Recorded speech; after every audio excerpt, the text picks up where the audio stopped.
আর সংখ্যালঘুদের জন্য মনে রাখবেন 17% ওবিসি রিজার্ভেশনের মধ্যে দিয়ে আমি 97% সংখ্যালঘুদেরও রিজার্ভেশন করিয়েছি।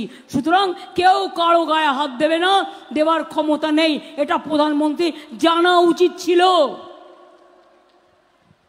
না জেনে এত বাজে কথা বলে। আর সংখ্যালঘুদের জন্য মনে রাখবেন 17% ওবিসি রিজার্ভেশনের মধ্যে দিয়ে আমি 97% সংখ্যালঘুদেরও রিজার্ভেশন করিয়েছি।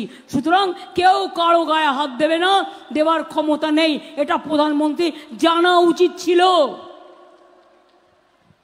না জেনে এত বাজে কথা বলে। আর সংখ্যালঘুদের জন্য মনে রাখবেন 17% ওবিসি রিজার্ভেশনের মধ্যে দিয়ে আমি 97% সংখ্যালঘুদেরও রিজার্ভেশন করিয়েছি। সুতরাং কেউ কারো গায়ে হাত দেবে না, দেওয়ার ক্ষমতা নেই, এটা প্রধানমন্ত্রী জানা উচিত ছিল।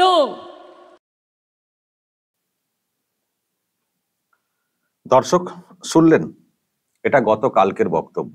উনি বলেছেন যে সংখ্যালঘুদের মধ্যে 97% ওবিসি সংরক্ষণের মধ্যে ঢোকানো হয়েছে। সংখ্যালঘুদের মধ্যে 97%। আর কেন 3% কেন বাদ? সবটাই দিয়ে দিন না, ওবিসি করে দিন না। কেন 3% বাকি রেখেছেন? সবাইকে দিয়ে দিন। 97% ওবিসি সংরক্ষণের আওতায় চলে এসছে, উনি করে দিয়েছেন যেটা উনি বলতে চাইছেন। আর 3% কেন বাকি রেখেছেন? সবাইকে ঢুকিয়ে দিন, সংখ্যালঘুদেরকে। এটাই তো সমস্যা। এই যে দর্শক, আজকে আপনারা শুনেছেন, আমি একটা খবর করেছি, কলকাতা হাইকোর্ট যেটা করেছে যে এই তৃণমূল জমানাতে নতুন করে যে ওবিসি সার্টিফিকেট দেওয়া হয়েছে সব বাতিল। কারণ কলকাতা হাইকোর্ট যেটা মনে করেছে অবৈধ, সিস্টেম মেনে হয়নি, সেই জন্য পুরো বাতিল করে দিয়েছে। বলেছে যে এইসব আর চলবে না। তবে একটা স্বস্তি দিয়েছে যে এখনো পর্যন্ত যারা এই সার্টিফিকেটের সুযোগ সুবিধা পেয়েছেন সেগুলো বাতিল হচ্ছে না, কারণ ওগুলো বাতিল হলে আরো সমস্যা। জানি না শেষ পর্যন্ত কি হবে। তো যেটা বলেছে যে সিস্টেম মেনে হয়নি, একটা নিয়ম রয়েছে, আইন রয়েছে, সেসব পালন করা হয়নি। মন গড়া নিজেদের ইচ্ছা মতো বাড়ির ব্যাপার আর কি, আমরা ক্ষমতায় এসেছি, যা খুশি করতে পারি, মানে এইভাবে করে ফেলেছেন। হতে পারে মন্ত্রিসভাতে প্রস্তাব পাশ করেছেন বা কিছু করেছেন, মানে নিজেদের মতো করে ফেলেছেন। কিন্তু এটা যে একটা সিস্টেম মেনে করতে হয়, কোনো কিছু সিদ্ধান্ত নিতে গেলে বিধানসভা রয়েছে, আইন রয়েছে, আগের আইন রয়েছে, তো এইসব ফলো করা হয়নি। এটা কলকাতা হাইকোর্ট দেখেছে এবং বাতিল করে দিয়েছে। তো আমি দেখছি অনেকে এটা নিয়ে অনেক কথা বলছেন, কেন বাতিল হলো, কেন বাতিল হলো। এবং তৃণমূল কংগ্রেসের নেত্রী এখন বলছেন সংখ্যালঘুদের আমরা এইসব দিয়েছি বলে এইসব করা হচ্ছে বলে একটা সেন্সেশন ক্রিয়েট করার চেষ্টা হচ্ছে। সংখ্যালঘুদের ধরে ধরে বলা হচ্ছে বলে একটা আজকে কি বলেছেন এরকম মেনশন করে দিচ্ছে যে সংখ্যালঘুদের এই বাদ সেই বাদ, এইভাবে একটা উস্কেছেন কার্য। এটাও তো প্রশ্ন দর্শক, যেটা আমি বলছিলাম যে 97% সংখ্যালঘুদের 97% ওবিসি হয়ে গেল। 97%, এটা কোথায় রয়েছি আমরা? টোটাল মানে সংখ্যালঘুদের 97% কে ওবিসি তালিকাভুক্ত করতে হচ্ছে, কোথায় আমরা রয়েছি? তার মানে সবটাই তো পিছিয়ে। তাহলে আপনি কি করে এটা বলেন যে এই রাজ্যে সংখ্যালঘুরা খুব ভালো আছেন? আপনি তো নিজেই বলছেন 97% সংখ্যালঘুরা এই ওবিসির আন্ডারে। ওবিসি মানে কি? পিছিয়ে পড়া ব্যাপার তো। তার মানে আপনি নিজেই প্রমাণ করে দিচ্ছেন যে এই রাজ্যে মানে 97% মুসলিম বা সংখ্যালঘু তারা পিছিয়ে পড়া। তাহলে এদিক দিয়ে ওই প্রশ্ন উঠবে, তাহলে আপনি কি করেছেন সংখ্যালঘুদের জন্য? ওই পিছিয়ে দেওয়া কেসটা করেছেন, সংরক্ষণের মধ্যে ঢুকিয়ে দিয়েছেন। কিন্তু কেন ঢোকাতে হচ্ছে? তার মানে হালটা এরকম খুব খারাপ। তাহলে এটা নিয়ে আপনি বড়াই কি করে করেন যে আপনি সংখ্যালঘুদের জন্য অনেক কিছু করেছেন? এটাই করেছেন, সংরক্ষণের আওতায় ঢুকিয়ে দিয়েছেন, মানে সেটা এস্টাবলিশ করে দিয়েছেন যে তার মানে পিছিয়ে পড়া। তার মানে আপনি কিছু করতে পারেননি সংখ্যালঘুদের জন্য, এটা আপনার কথা দিয়ে কিন্তু পরিষ্কার। কিন্তু এটা তো প্রশ্ন অবশ্যই উঠবে যে ওবিসি এরা পিছিয়ে, আর অন্যান্য পিছিয়ে পড়া অনগ্রসর শ্রেণী যেটা আর কি, সেখানে 97% কে ঢোকানোর মতো সত্যিই কি আছে? আমি ওটা বাদ দিয়ে আমি যেটা বললাম যে আপনি নিজেই স্বীকার করছেন, আমি ওটার বাইরে এবার আমি জেনারেল একটা আলোচনাতে আসছি। সবাই মানে 97% সংখ্যালঘুরা ওবিসির আন্ডারে পড়ে যাবেন? এটা হয়? কিসের ভিত্তিতে ঠিক করেছেন?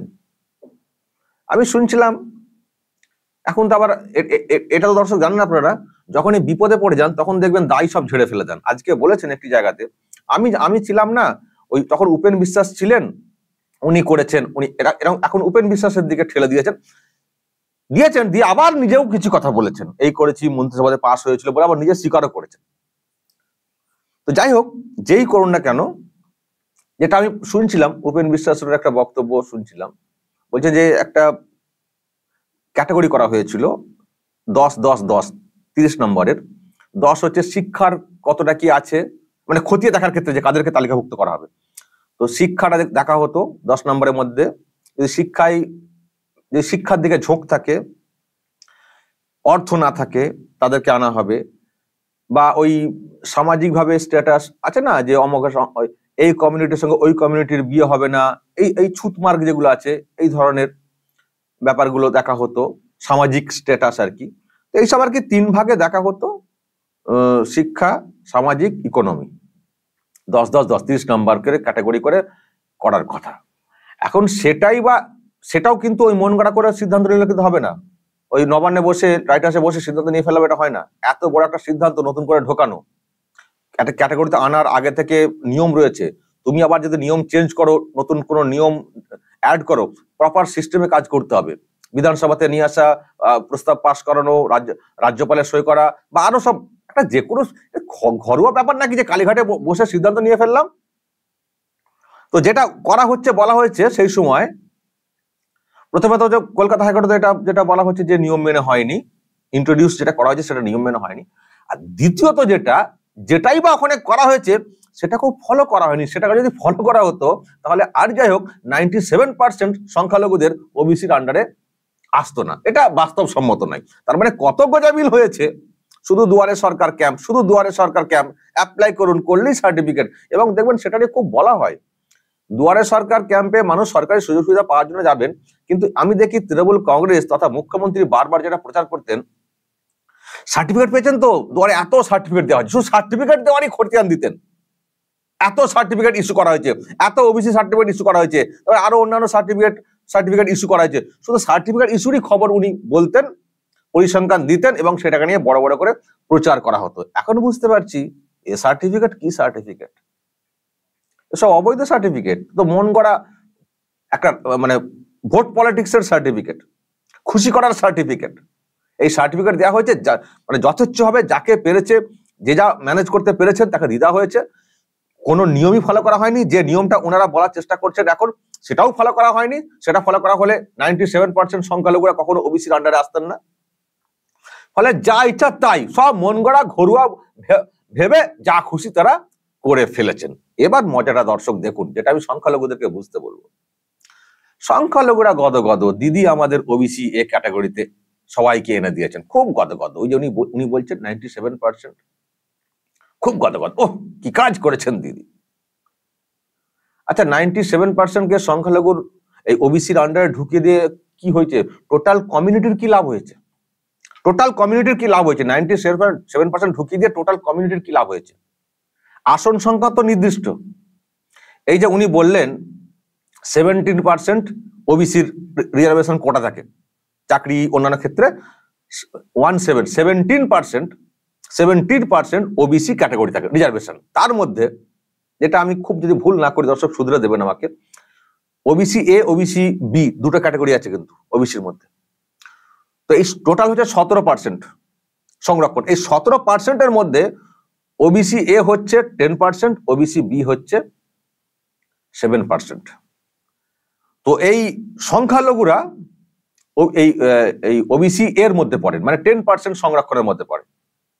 আর ওবিসি বিরা ওই 7% সংরক্ষণের মধ্যে পড়ে। এটা হয়তো অনেক ভাবনা থেকে করা হয়েছিল, যেহেতু আবার এসসি এসটির সংরক্ষণ রয়েছে, সেই জন্য ওবিসি বি হয়তো এখানে 7% দেওয়া হয়েছে। আর যেহেতু সংখ্যালঘুদের সেকশনটাতে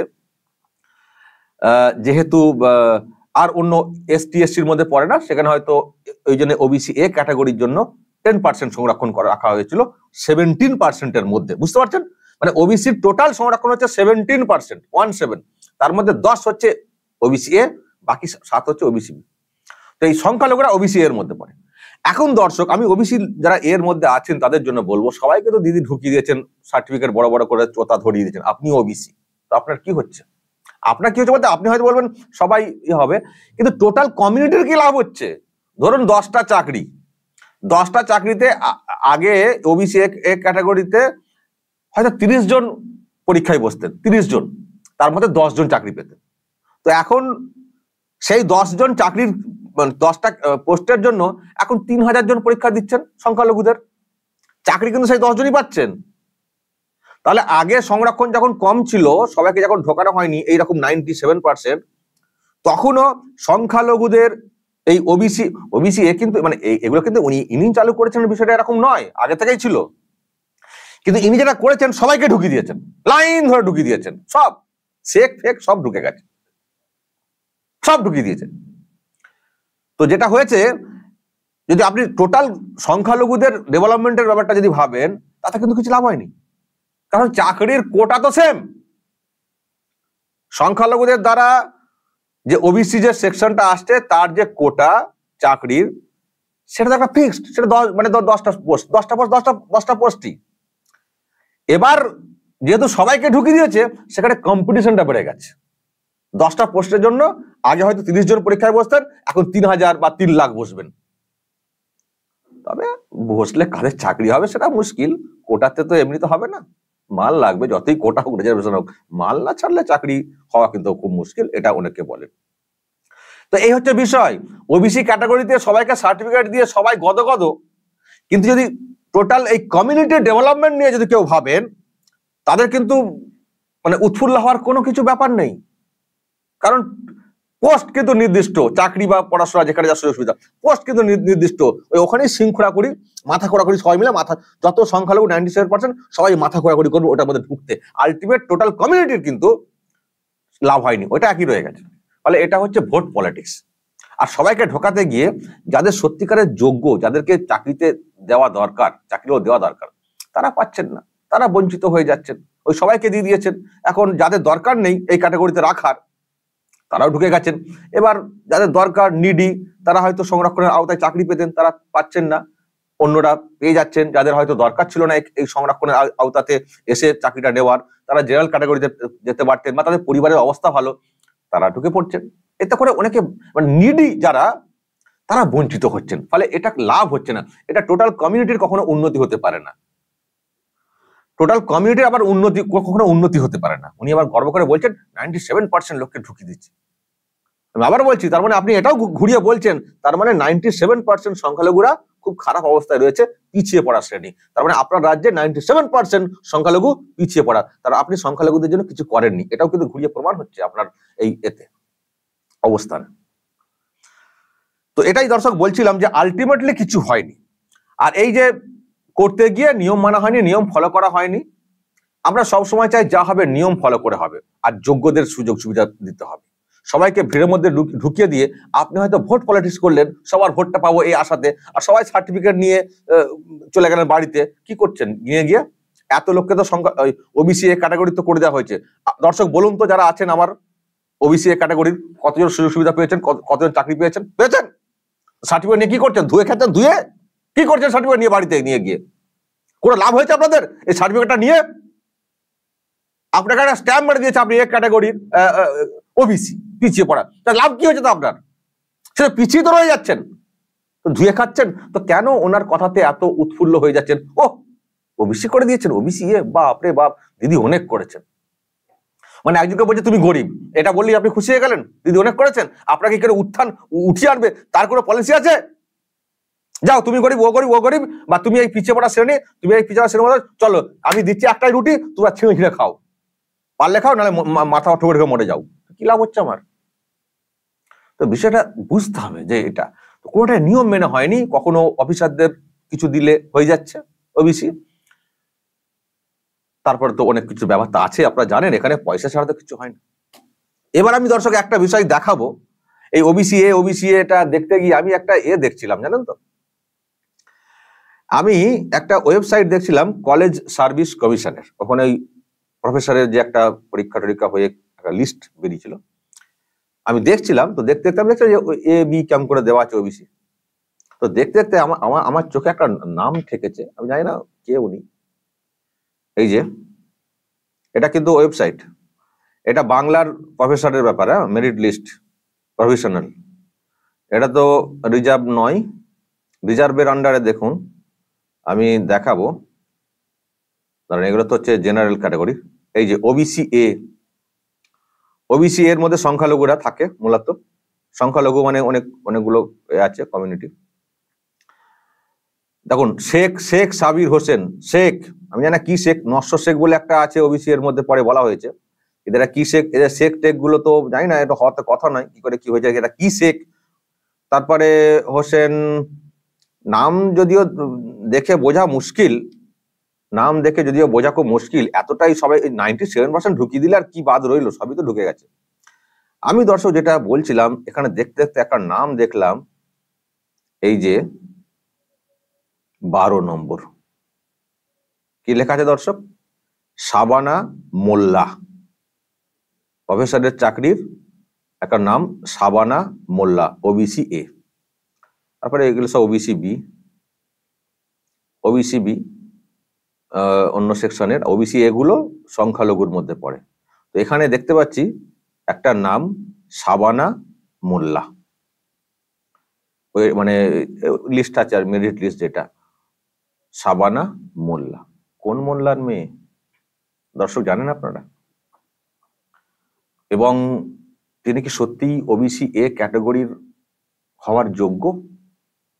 প্রশ্ন আমার, আমি জানি না কি ব্যাপারে কি করে কি হয়েছে। ওবিসি এ আগেও সিস্টেম ছিল, নিয়ম ছিল, তো নিয়ম মেনে কি উনি ওবিসি এ ক্যাটাগরির মধ্যে পড়েন? কবে ওনার সার্টিফিকেট ইস্যু হয়েছে, আগে না তৃণমূল আমলে? এটা দেখার আছে, জানার আছে, বোঝার আছে, এবং কে তিনি জানারও ব্যাপার আছে। বাংলাতে আমি দেখছি কলেজ সার্ভিস কমিশনের মধ্যে রয়েছে, বাংলাতে বেঙ্গলির প্রফেসরের লিস্ট, মেরিট লিস্ট, শাবানা মোল্লা। তো দর্শক বলবেন, আমি এটাই বলতে চাইছি যে যাদেরকে সত্যি রিজার্ভেশনের আওতায় রাখা দরকার তাদেরকে রাখা হোক, তাদেরকে সুযোগ সুবিধা দেওয়া হোক। সবাইকে ঢুকিয়ে দিয়ে মাথা খোঁড়াখুড়ি করে খাও, একটা রুটি দিচ্ছি, এ আলটিমেট কমিউনিটির কোনো লাভ হয় না। যাদের দরকার তাদেরকে দাও, বাকিদের জেনারেল হিসেবে রাখো, বাকি সবাইকে বা অন্য কোনো উপায় রাখো। মানে শুধু ক্যাটাগরি, আমি যেটা বলতে চাইছি, শুধু ক্যাটাগরিতে ফেলে দিয়ে আবার কি লাভ হচ্ছে? ওবিসি সার্টিফিকেট দিয়ে আবার কি লাভটা হচ্ছে? কি লাভটা হচ্ছে? কিছুই লাভ হচ্ছে না, নিজেদের মধ্যেই মারামারি হচ্ছে, আর উনার ফোটানি হচ্ছে, ভোট প্রচার হচ্ছে। 97% ওবিসি করে দিয়েছে। আবারও বলছি শেষে, যারা সার্টিফিকেট পেয়েছেন, কি সুযোগ পেয়েছেন ওবিসির এই সার্টিফিকেট থেকে? আমাকে একটু বলুন তো দর্শক, কতজন সুযোগ পেয়েছেন, কি সুবিধা পেয়েছেন বলুন তো? শুধু এই সার্টিফিকেটের বাড়িতে সাজানো আছে, এর বাইরে আপনারা কিছুই পাননি, কিছুই পাওয়ার কথা নয়। সুতরাং এইসব করে কিছু হবে না। কমিউনিটির বা সমাজের উন্নতি ঘটাতে গেলে সামগ্রিকভাবে চিন্তা ভাবনা করতে হবে, বৃহৎ ভাবে ভাবতে হবে। শুধুমাত্র ন্যারো পলিটিক্স করলে কিন্তু হবে না। কমিউনিটিকে খুশি করবো, এই করছি সেই করছি, আর কমিউনিটি ওরকম কিছুই বুঝলো না, দিদি করে দিয়েছে, খুশি খুশি দাও, ভোট দাও। এই দেখবেন এখন তো এটাকে নিয়ে পলিটিক্স করার চেষ্টা হচ্ছে। মমতা ব্যানার্জি বলবেন এইসব চেষ্টা হয়েছে, মুসলমানদের দিয়েছি বলে অমুক এত ব্যাপার, এরা বিজেপি এইসব করেছে, অথচ এই মামলার সঙ্গে বিজেপির কোনো সম্পর্কই নেই। অন্য যারা মানে বাম মনস্ক আইনজীবীরা তারা লড়ছিলেন, কিন্তু এখন মোদির দোষই আছে করে সুপ্রিম কোর্ট গিয়ে এখন ছুটবেন, গিয়ে স্টে করবেন, করে এটা নিয়ে ভোট পলিটিক্স করবেন। কিন্তু সংখ্যালঘুদেরও বুঝতে হবে যে মমতা ব্যানার্জি যেটা বলছেন, যেটা করেছেন, সত্যি কি আমাদের কোনো লাভ হয়েছে, নাকি ওই আমাদের ভোটটাকে আদায় করার জন্য উনি করেছেন? কিছু কি লাভ হয়েছে? এটা খুব বুঝতে হবে, খুব বুঝতে হবে। টোটাল সমাজের কথা ভাবতে হবে, টোটাল সমাজের কথা, সিস্টেমটা নিয়ে ভাবতে হবে। উনি যেমন বলবেন তেমন ভেবে চাচাবাজি করবেন, কিছু লাভ হবে না। দর্শক বলবেন, আর এই শাবানা মোল্লাটা কি একটু বলবেন, সত্যি তার কি এই আওতায় আসা উচিত? যদি আপনাদের জানা থাকে অবশ্যই বলবেন, যা বলার নজর রাখবেন আরামবাগ টিভিতে।